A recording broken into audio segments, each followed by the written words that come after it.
So what is the most important question every real estate investor needs to ask? Let's jump in a little bit, because I don't care if you are the first time fix and flipper, or you've bought 4,000 apartment units last year, or maybe you even built a tower in downtown Dallas. It doesn't matter. What is the most important question you need to ask? I think it really depends. And that's where we're going to dive into what happens as people become investors, as people become better investors. How do they get better? How do they grow their business? How do they increase sales? How do they do whatever it is they need to do? Well, it's through the power of questions. And I look back to my days as an early investor years ago and thinking, I want to do fixing and flipping. And I thought that that was going to be a great business, and it was for a long time. I also look back at those days where I thought, this is easy, we just do this and we do that, and then we sell the house. We fix it, we pull the toilets out, we change the floor, we do all of these things, and we sell the house. It takes 6 months, not a problem. And what I had encountered was something that I hadn't figured out yet. And that is, well, what if the contractor doesn't do their job, or the painter doesn't show up, or the deed was recorded inaccurately, or the lender is calling the note due because I thought I was going to be done in 3 months and it took 9. How do you go through the process of evaluating whether this is a good deal or a not good deal? Or if there's too much hair on the deal, or if it's kind of a slam dunk? You really have to ask questions in order to get quality answers. So the better your question, the better your answer. And I'm going to take that a step further. I'm going to say that the quality of your real estate investing portfolio is based on the questions you ask of it.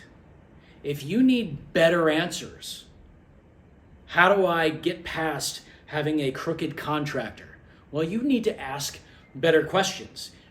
For instance, in your contract that you have with your contractor, you need to ask yourself, okay, what are some of the steps that I need to make sure that this contractor is hitting, and detail them in the contract. We need to have this date as a firm date. He told me he could do it in 3 months. I'm going to give him 4 months. And if he doesn't get this much money. If he doesn't complete it, then we've got to go through these other steps that we've already pre-outlined. But that takes a series of questions you need to ask yourself. What if it's a business partner situation? What if you partnered with somebody who doesn't have the skill to accomplish what they said they could do? I had a partner years ago who said, yeah, we can manage these 12 construction units and turn it around. We'll get done in a year. We'll phase it in. We'll be finished in a year. Well, after 2.5 years, they didn't have the skill set enough to make sure that it even happened in 2.5 years. So how was I supposed to know that they didn't have those skills? Well, I could have asked better questions.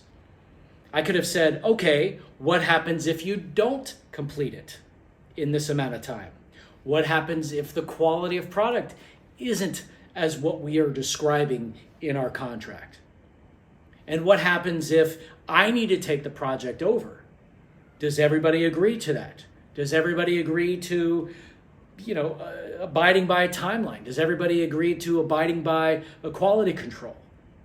Not everybody wants to be that scrutinized, but if you're here, just be aware that people will take advantage of you, and you need to ask better questions on your side so that you can protect yourself. And I think that that's a really crucial fact, that people, whether they're starting out or they're wildly successful, sometimes they're not asking fantastic questions. I'm reminded of a friend of mine who bought a bunch of apartments in Houston, Texas years ago. and then a massive hurricane hit, and they weren't prepared financially to withstand that. And so their investors lost a lot of money. And even though this friend of mine has become a very successful apartment building owner, he didn't prepare accurately with the amount of money he was going to need to cover the costs of the hurricane repair or the lost revenue or a whole host of issues. Now, you can't foresee everything, but you can prepare yourself better. And I know that he's learned 1,000 lessons out of that one project. And I know that the investors in that project have learned 1,000 lessons. So let's get to my favorite question. And my favorite question of all time is, what's great about this?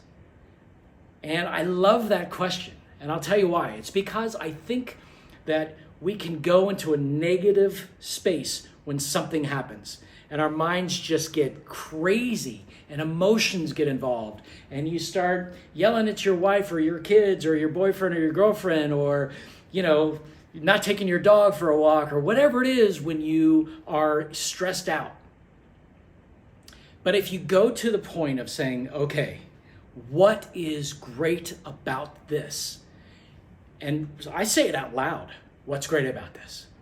And I say it out loud so that it speaks wisdom to my brain, because I know my brain's going to answer. It's going to give me the answers, the appropriate answers to that very question. Well, I lost $100,000 on this project because I didn't do this and this and this. What's great about that? Well, I learned that I should never be a technical lender with a certain person, and I learned a type of person, and I learned in a type of area, and I learned a type of renovation. And so I had all of these beautiful lessons, so hard earned, but they've set me on a different course than I thought I was going to be on. And I'm grateful for that. So that it was $140,000 that I lost, and that was not an easy one to lose. None of losing money is easy. But I have to always circle back to my favorite question. Consequently, my second favorite question is, what don't I see? And what do I mean by that? What don't I see is a question that opens up the creativity. It opens up the creative mind to say, are you paying attention to that person or that lender or that paragraph in the loan agreement or that paragraph in the contract? Because if you're not paying attention to all of the minutia, you're losing out on some of those particularly key points that might hurt you in the future. But if you can read down a document and say, okay, no, I don't know what this means, or no, I don't like this, and you can address that before you get into the agreement, and you can find your gaps, you can button those up, you can put tighter guardrails on the highway to success. And I love that, because that question alone has turned the corner for me in so many areas. And I learned it a long time ago. But as I ask that question, what don't I see? I do it in all aspects of my life. What don't I see about this gym membership? What don't I see about this car that I got to buy? What don't I see about that house I want to rent? What don't I see about moving to Puerto Rico? What don't I see about staying in Las Vegas? Those are all these types of questions that I've pondered. Some, rather quickly. Some I really meditated on. When I'm buying a new project with somebody that I've not much experience, I step back and I say, okay, where are the gaps? Let's address the operating agreement. Let's address the loan agreement. Let's address, what happens if they don't do their job like they say they're going to do? That stinks, because you're hopeful, because you're thinking, oh, this is all great. And it's going to be a win because these are my friends. And so often people get disillusioned because they did a deal or they got into business with somebody they knew Maybe they wrote some of it out on a piece of paper and signed it. Maybe some of it was a handshake, but they didn't take the time to say, look, I know we're friends now, but what happens if you want to do it this way and I want to do it this way and we start to butt heads? People don't take that time. And I think that that's a critical mistake. And you can alleviate that mistake by asking better questions. You may not address every single thing that might go wrong.